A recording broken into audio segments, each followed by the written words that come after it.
জিব্রাইলের দায়িত্ব হলো সর্বপ্রথম হাসরের মাঠ থেকে তুমি আমার বন্ধুরে দাঁড় করাও। জিব্রাইল পাগল পাগল হইয়া হাসরের মাঠ তালাশ করবে রে, আল্লাহর হাবিব কোথায় আছে। গোটা হাসরের মাঠ তালাশ করবে, জিব্রাইল পাগল পাগল হয়ে যাবে, নবীরে পাবে না।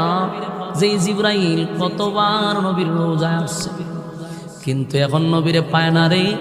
গোটা হাসরের মাঠ তালাশ করে পাগল হয়ে যায়, নবীরে পায় না। দৌড়াইয়া জিব্রাইল গিয়া ইসরাফিল রে কয়, এই বেচারা তুই যে ফুদি, এখন তো আমি নবীর রোজা কোথায় আছে তালাশ কইরা পাই না, বইলা দে পয়গম্বর কোথায় আছে। কয় আমারে জিগাও লাভ নেই, মাটিরে জিগাও, কারণ মাটির মধ্যে আছে, মাটি তো কইতে পারে। জিব্রাইল দৌড়াইয়া মাটিরে গিয়া কয়, মাটিরে আমার দায়িত্ব পয়গম্বরকে হাসরের মাঠে দাঁড় করানো, বল তোর কোন জায়গায় হাবিবে কিবরিয়ারে রাখছস।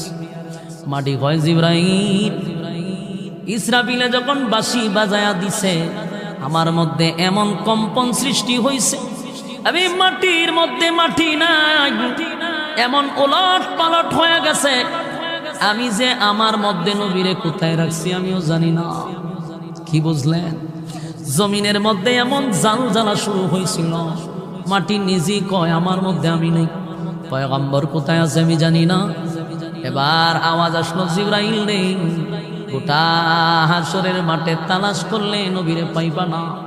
নবীর রওজা যেখানে আছে অবশ্যই সেখানে একটা নূরের আলো জ্বলতেছে, এই আলো দেখা বুঝতে পারবা এখানেই আমার নবী আছে। সুবহান।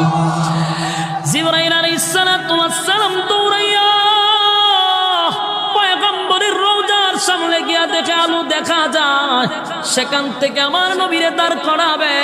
তবে শুনেন, হাসরের মাঠে যারা উঠবে সব কিন্তু উলঙ্গ অবস্থায় উঠবে, কারো কাপড় থাকবে না, উলঙ্গ অবস্থায় কাদা মাটি থেকে মানুষ দাঁড়াবে।